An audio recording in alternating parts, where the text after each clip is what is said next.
সালামালাইকুম। জি, এডিসি সাহেব। হ্যাঁ সুমন, আপনি কি ফোন দিলেন না তো? কিন্তু মিটিং এ ঢুকে না, আমরা তো অপেক্ষা করতেছি আপনার জন্য। 6টা থেকে ম্যাডাম বসে রয়েছে। না, আপনাদের তো কল করার কথা। আমি না, এরকম কোনো কথা তো আপনার সাথে আমার হয়নি। আপনি 6টায় টেলিফোন দেবেন, ম্যাডামকে আমি তুলে বলিনি আপনাকে যে আমি কল দিব, বিকজ আমরা এক্সপেক্ট করছি যে এটা উল্টা কথা বলেছেন। উল্টা কথা না, এটা এরকম কথা হয় না। আমি ম্যাডামকে বলেছি। না, আমিও তো বলিনি যে মাননীয় প্রধানমন্ত্রী কল দিবেন। আমি বলেছি যে টেলিফোন করে মিলিয়ে দেবেন, এটা ডিউটি, আপনার প্রায়োরিটি। আপনি টেলিফোন দিলে আমি তো অপেক্ষা রয়েছি। আপনারও ডিউটি আছে যে আপনি মিলিয়ে দিবেন। ম্যাডাম এখনো পর্যন্ত অপেক্ষা করছি আমরা আপনার কলের জন্য। ম্যাডাম বসে রয়েছে, ঢুকে যাবে। ম্যাডাম বসে রয়েছে এখনো পর্যন্ত। আপনি দেন, এখনই দেন, ম্যাডামকে দিচ্ছি আমি। আছেন ওখানে আপনার? জি জি, ম্যাডাম এখন আছেন। আচ্ছা, প্লিজ ম্যাডাম টেলিফোন দিয়েছে।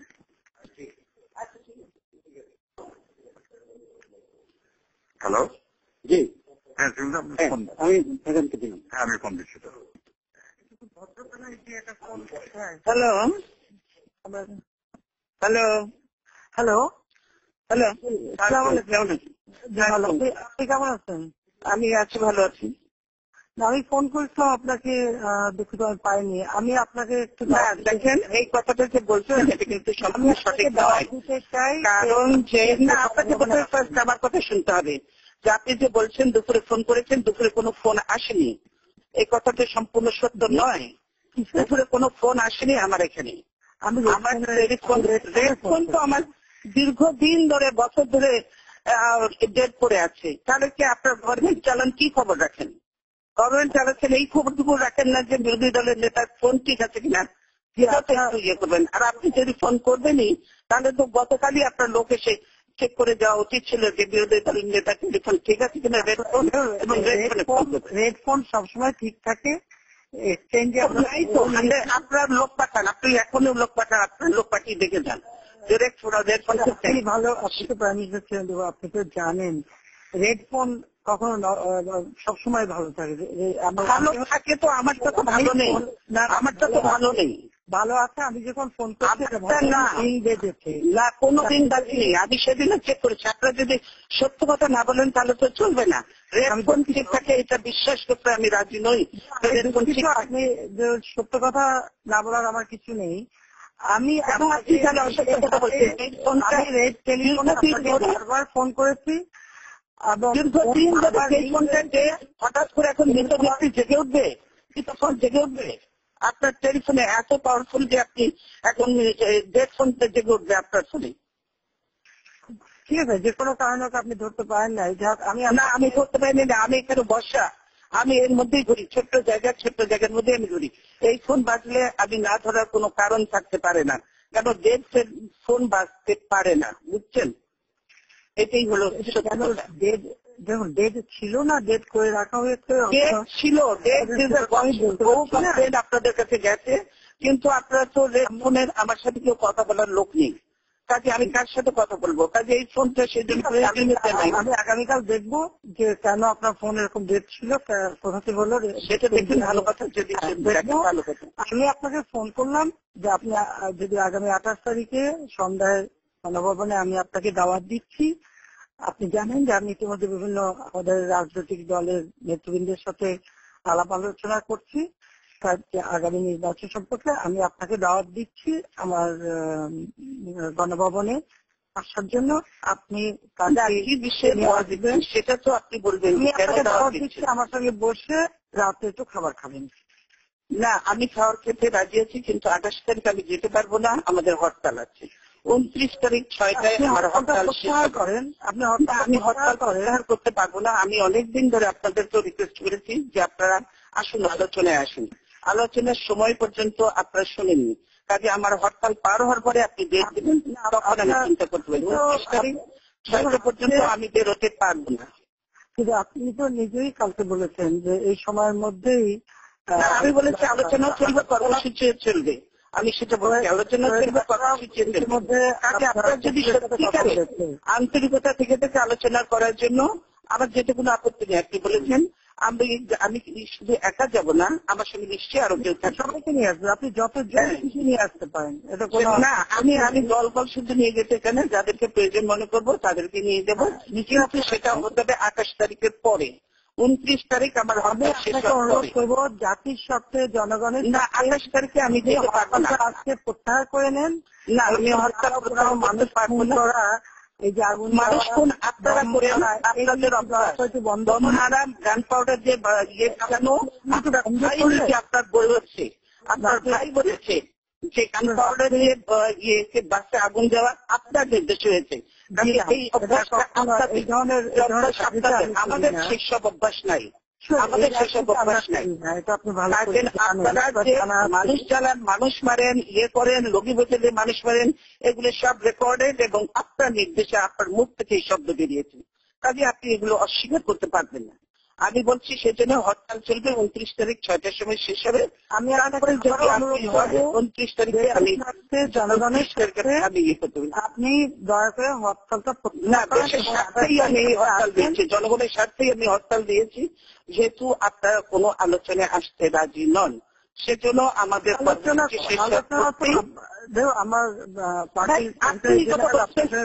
মন্ত্রীরা বলে দিচ্ছি কোনো আলোচনা হবে না, সেটা বলে দিচ্ছে আপনার মন্ত্রীরা। এ বললে তো হবে না, আপনি নিজে বলে দিচ্ছেন আমাদের প্রস্তাব রিজেক্ট করে দিয়েছেন, কোনো আলোচনার দরকার নেই, আপনারা নিজেরা বলছেন। আবার এখন আলোচনা বলছেন, তো সেই আলোচনা হতে পারে আমাদের কর্মসূচি শেষ হওয়ার পরে, তার আগে এটা আমি আপনাকে আমি হরতাল প্রত্যাহার করতে পারবো না। আমি বলবো আলোচনা যে আপনি এই জিনিসটা যদি আর একদিন আগেও নিতেন তাহলে সেই সুযোগটা ছিল, কিন্তু সেটা আপনি করেননি। একদিন আগের বিষয় না, আপনি জানেন আমি বিভিন্ন দলের সাথে বসছি। আমি জানি যে আপনি খুব ব্যস্ত মানুষ, আপনি অন্যারা কাজে ব্যস্ত, তো আমরাও নিশ্চয়ই আমাদেরও অত বেশি ব্যস্ততা না থাকলেও আমাদের যথেষ্ট ব্যস্ততা আছে, কিন্তু ইচ্ছা করলে উপায় বের করা যায়, কিন্তু আপনি সেটা করেননি। এবং আপনারা পরিচয় দেয় কালকে যে আমাদের যে ইয়ের পারমিশন দিলেন, এত দেরিতে কেন দিলেন? কতদিন আগে পারমিশন চেয়েছি, মাইক পর্যন্ত লাগাতে দেন, মানুষ তো আসে জনসভায় কথা শোনার জন্য, আপনার মাইক পর্যন্ত লাগাতে দেন, আমাদের মাইক পর্যন্ত লাগাতে দেন, তো মানুষ এসে সে দাঁড়িয়ে দাঁড়িয়ে কথা শুনতে পারে না। এটা কোন দেশে যে গণতন্ত্রের নমুনা দিচ্ছেন আপনি? দেখুন, আমি যে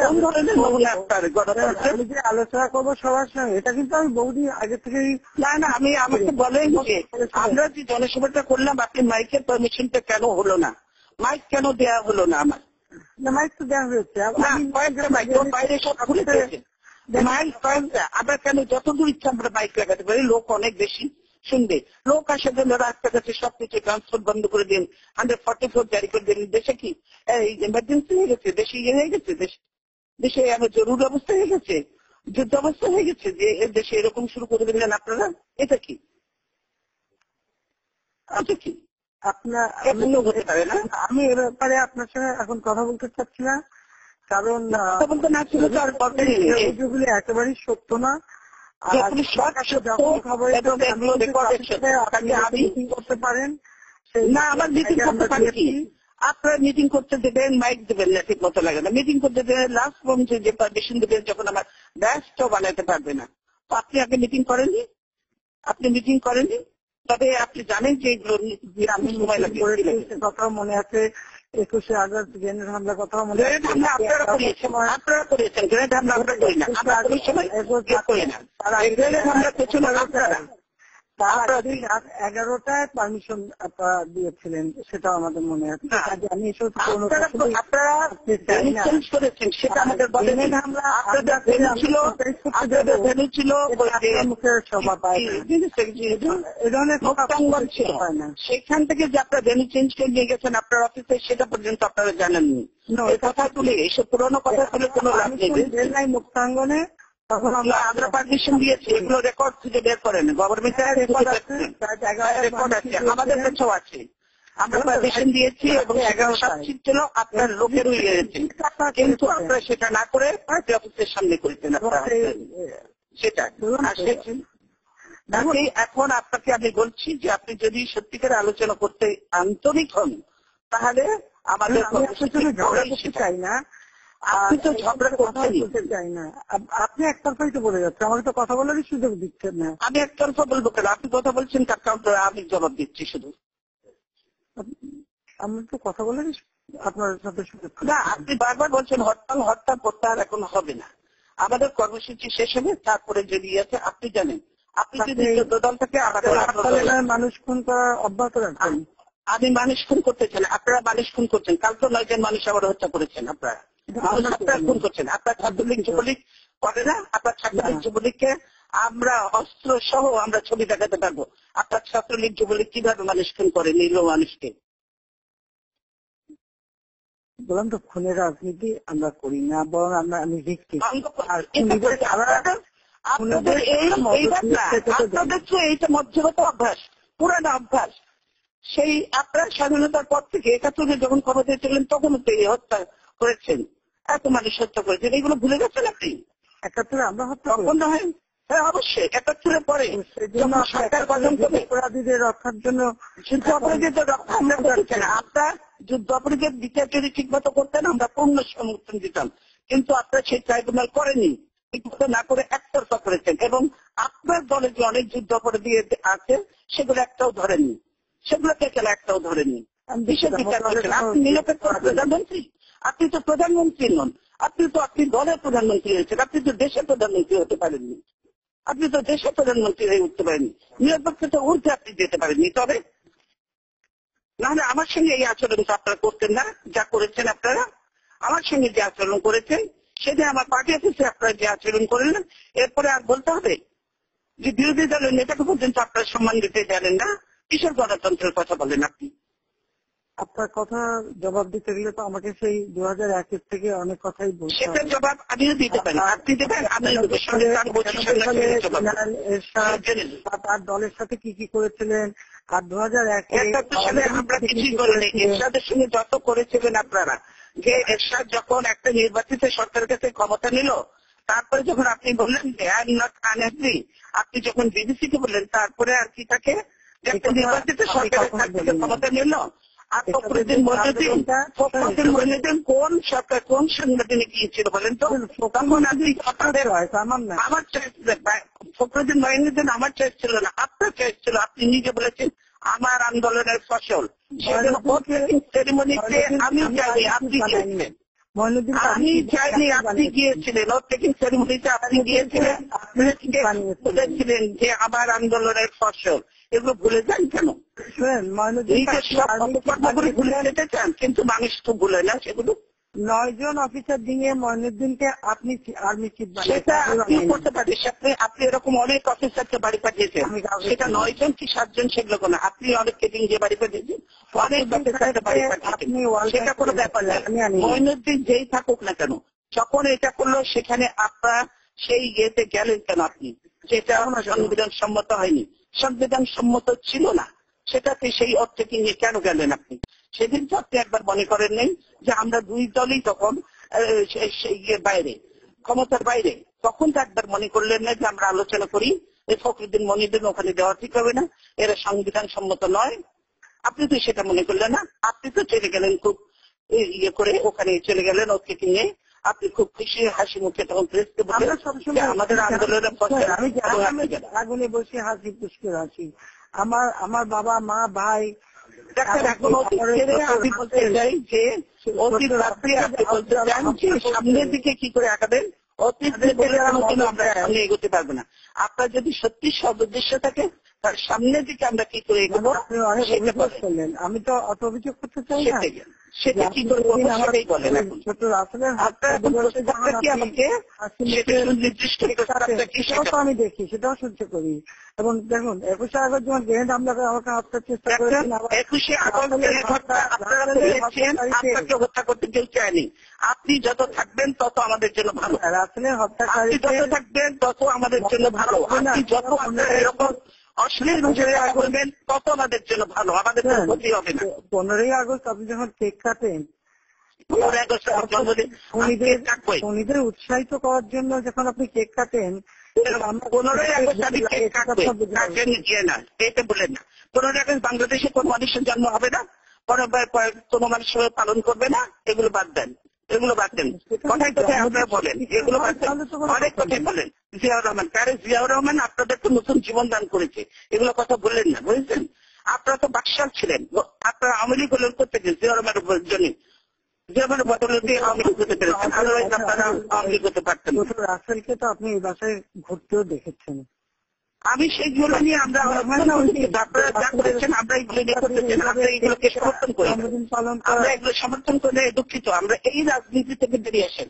আমি আমার বক্তব্য শেষ বলছি, এগুলো ভুলে যাই আমরা, এই কালচার বাদ দিয়ে এখন নতুন করে শুরু করি, যদি সেটাতে আপনি রাজি থাকেন তো আসেন আমরা সুন্দর আলোচনা করি। আমার আলোচনাতে কোনো আপত্তি নেই, কিন্তু সেই ডেট হতে হবে আমার হরতাল শেষ হওয়ার পরে। আপনি হরতাল প্রত্যাহার করবেন না? না, আমি হরতাল প্রত্যাহার করতে পারবো না। এটা তো আমার ডিসিশন না, এটা 18 দলের ডিসিশন। আমি কি করে একলা করবো? এটা আমি কি করে একলা দলকে দেখে নিয়ে এখন সময় নাই। আপনি যে তারা করতেছেন সবাই তো আর খুঁজে পাওয়া যাবে না লোককে। আপনি তো সব পুলিশ লাগিয়ে রাখছেন সবার পিছনে, কি করে মানুষ পাওয়া যাবে বলেন? আপনার পুলিশ লাগিয়ে রাখবো কেন? আপনি রাখবেন না, সরকার রাখবে। পুলিশটা কথা আমার কথা চলে? পুলিশটা আমার কথা চলে? আপনি তো সবার বাসা বসে রেড করছেন, বস্তি থেকে পর্যন্ত আপনি লোকজন ধরে নিয়ে যাচ্ছেন।